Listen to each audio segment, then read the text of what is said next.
देख रहे हैं तुळजापूरनामा न्यूज। शरद पवार साहेबांचा आज वाढदिवस आहे आणि सर्व शेतकऱ्यांच्या वतीनं त्या ठिकाणी माननीय शरद पवार साहेबांना या ठिकाणी हार्दिक शुभेच्छा देतो। आणि त्यांच्याकडे पाहिलं एक मूर्छा निर्माण होते की आज एवढ्या वयाचा माणूस सुद्धा मिळू शकतो, त्या ठिकाणी काहीतरी चमत्कार करू शकतो आणि आपल्याला त्याची प्रेरणा या ठिकाणी निश्चित स्वरूपाने मिळावी अशी आम्ही तुळजाभवानीच्या या ठिकाणी प्रार्थना करतो।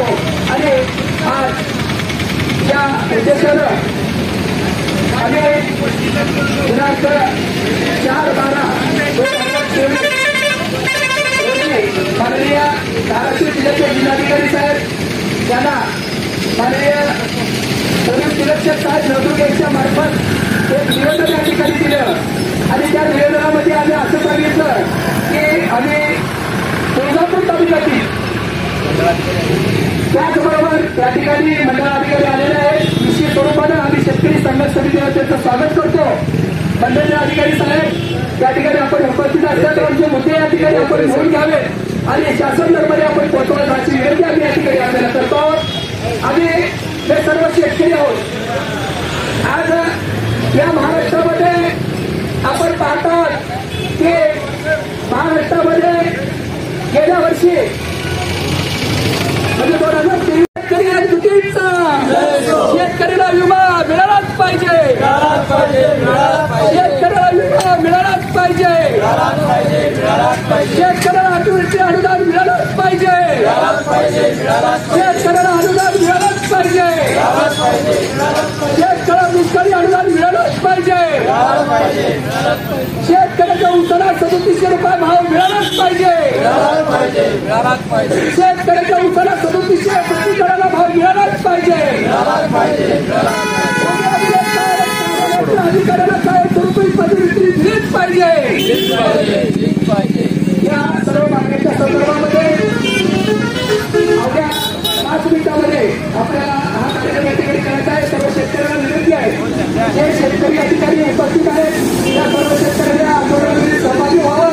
मोठ्या प्रमाणात आपल्याला या ठिकाणी या सरकारला दाखवून देत आहे की तालुक्याचे प्रश्न काय, त्या तालुक्याच्या अधिकाऱ्यांची घेतली 300 जे म्हणतात 400 केलं, त्यानं बी दिलं, त्याला बी पैसे दिलं, कोणीला पैसे दिले, वर्षभर गाव राहत नाही, पाहत नाही, पाणी होऊन जाईल। ऊस कारखान्याला जाताना ही त्याची अवस्था शेतकऱ्याची पाया पडावा। त्या कारखान्यात गेला तर 6-6 महिने वर्ष अजून दिला गेल्या वर्षात शेतकरी तुटीचा, शेतकरी तुटीचा, शेतकऱ्याच्या उसाला 3700 रुपये प्रति टन भाव मिळालाच पाहिजे, शेतकऱ्याच्या उसाला प्रति टन 3700 रुपयाचा भाव मिळालाच पाहिजे, शेतकऱ्याचा अनुदान मिळालंच पाहिजे,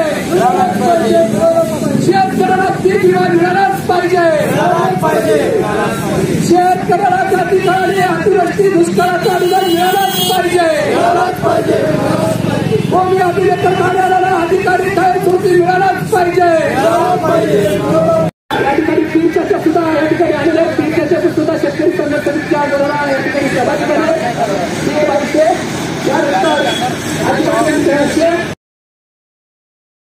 आज या ठिकाणी मध्ये जिल्हाधिकारी साहेब धाराशिव यांना दिलेल्या निवेदनाप्रमाणे तुळजापूर तालुक्यातील शेतकरी यांच्या विविध मागण्या संदर्भामध्ये आजचं हे गांधीगिरी करत शेतकऱ्यांच्या वतीनं गाजर आणि केळ वाटपाचा कार्यक्रम त्या ठिकाणी गांधीगिरी आंदोलन या ठिकाणी केलेला आहे।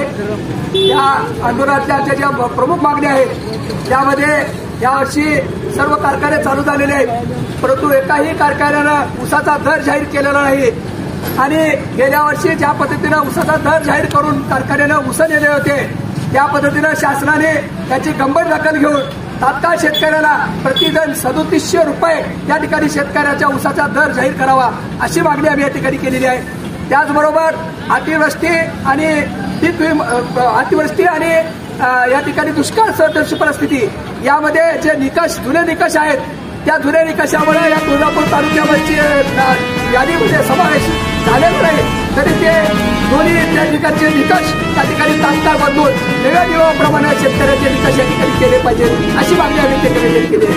त्याचबरोबर पीक विम्याची रक्कम या ठिकाणी 2020 पासून आजपर्यंत या ठिकाणी शेतकऱ्याला मिळाली आणि जी रक्कम त्या ठिकाणी कोर्टात आहे न्यायालय प्रविष्ट आहे ती रक्कम शेतकऱ्याला या ठिकाणी डीपीटीसीच्या माध्यमातून शेतकऱ्याला वाटप करण्यात यावी अशी सुद्धा मागणी या ठिकाणी आम्ही केलेली आहे. त्याचबरोबर जे सोयाबीनला या ठिकाणी केंद्र चालू करण्यात आले त्याच्या जाचक अटी आणि त्या ठिकाणी शेतकऱ्यांना जे किचकट अटी त्या ठिकाणी झालेले दिलेल्या शासनाने त्या रद्द कराव्यात हे सुद्धा याची सुद्धा मागणी आम्ही या ठिकाणी केलेली आहे.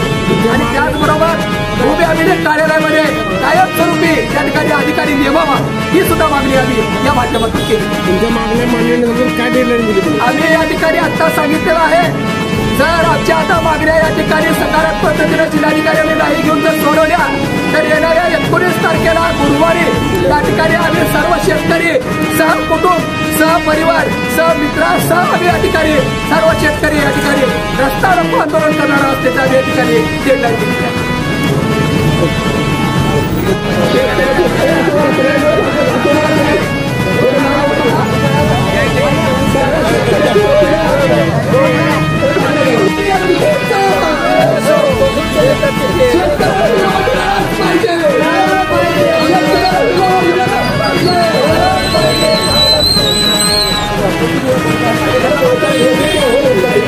की आपण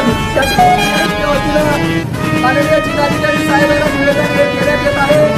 त्या ठिकाणी आमच्या ज्या मागण्या आहेत त्या तत्काळ त्या ठिकाणी सरकारच्या माध्यमातून सोडवल्या अन्यथा दिनांक 19 मार्च गुरुवार रोजी समस्त शेतकऱ्याच्या वतीनं त्या 652 शेतकऱ्याच्या वतीनं 65 नंबरच्या या रोडवरती एसटीच्या समोर संविधान चौकामध्ये आम्ही तीव्र असं रस्ता रोको आंदोलन करणार याची नोंद घ्यावी एवढीच आपल्याला नोंद घेतली. आपलं मान्य त्या ठिकाणी शेतकऱ्याला आपण शेतकऱ्याच्या वतीनं या ठिकाणी आणि या ठिकाणी आणण्यात आलेलं आहे.